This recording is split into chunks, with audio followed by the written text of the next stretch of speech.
Alright, so this is gonna be a different video, guys. I'm gonna be talking about my experience being biracial. And it's a topic I've never touched on before, but I've seen so many videos about it. I've seen so many TikToks about biracial people and, just the whole mixed community thing. And I wanted to weigh in because, I really feel like I'm super in tune with being biracial. I'm super in tune with myself and I would say my cultures in a way that I don't see a lot of people being. I feel like, for one, I have the actual privilege of knowing most of my family, meaning my father's side, my mother's side, and being able to experience that in full. And I feel like a lot of biracial people don't really get to experience that. They may either lean towards one side more than the other. They may have an absent mom, an absent dad, and only be around one side of the family. So I'm going to speak about my experience just being around both sides of my family.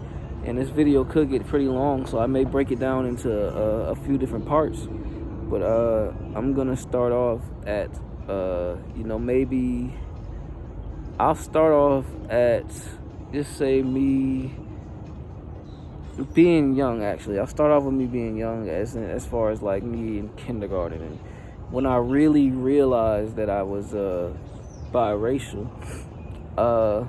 And I only use kindergarten as like an age marker because I was around 5 years old or whatever. But that's when I really started to like understand what being biracial was, I guess, for me. And just knowing that I got a black dad and I got a mom that's white. My mom is actually white mixed with Puerto Rican. But if you do the deep dive history, Spanish cultures are all biracial. As far as everybody is more so mixed in all the Spanish cultures, especially like Puerto Rico and like the Caribbean cultures, or like I'll touch on all that stuff in another video. But me, like I said, being younger, I knew I had a black dad and a white mom. But for me, I thought that everybody's parents was like that. So I was like, okay, I'm gonna grow up and I'm gonna get with a white girl. It didn't work out like that. And it did not work out like that because I'm discriminating or anything. It just didn't work out like that because I had to realize that, okay, this ain't how everything works. Like you don't just get you don't just have a white woman. There's so many women out here for you to choose from. But the thing that really initially made me aware was like how everybody in my family, or not everybody, but specifically my mom, would say, "You're black," or whenever you check your box at school, you put black. And I was like,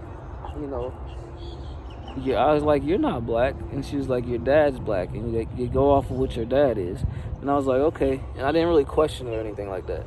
I just was like, okay, I'm gonna put black. So that was a very early experience for me. The next thing I want to get into was me learning about the N-word. And when I say the N-word, I mean nigga. And I don't mean nigga in the derogatory way with the hard R. I'm talking about nigga. I'm biracial. I'm mixed with black. I'm mixed with white. But I was in tune with both of my family sides. I was heavily influenced by my cousins growing up, and I would hear them having conversations and talking to each other. And this was my older cousins, like my older cousins. I'm like the third oldest in my family, third or fourth oldest in my family on both sides, really. So I'm sitting around my cousins on my dad's side, and I hear them like, nigga this, and you nigga don't do this, nigga don't do that, or whatever. And I'm like, ooh, that's a bad word. And they're like, what? They look at me like, what you talking about? You black too. And I'm like, really? I'm like, oh, so I could say that? And I was like, yeah, you could say that. Black people, it's a word that black people say. And I was so excited about that. I was so excited that I could say the word, that when I went to my white grandma's house, I was jumping around all day saying nigga, nigga, nigga, nigga, nigga. Like, it was just crazy. And the reaction I got from that was like, it was almost like a moment of shock or whatever, like a moment of silence. Everybody's like, what do we do about this? Like, what do we do? Like, are we supposed to tell him he can't say this?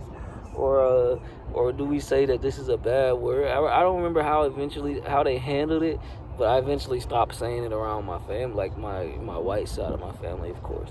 But that's another experience I had being biracial. Now, another thing is being biracial.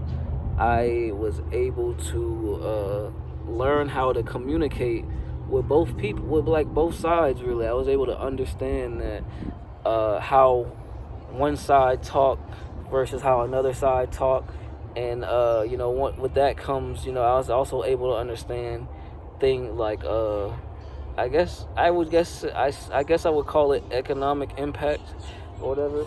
But I was able to realize that, okay, when I go to my granny's house, which was my grandma on my black side, I can't really do what I can do at my grandma's house or my Wawa's house, which was my mom's mom, the white side.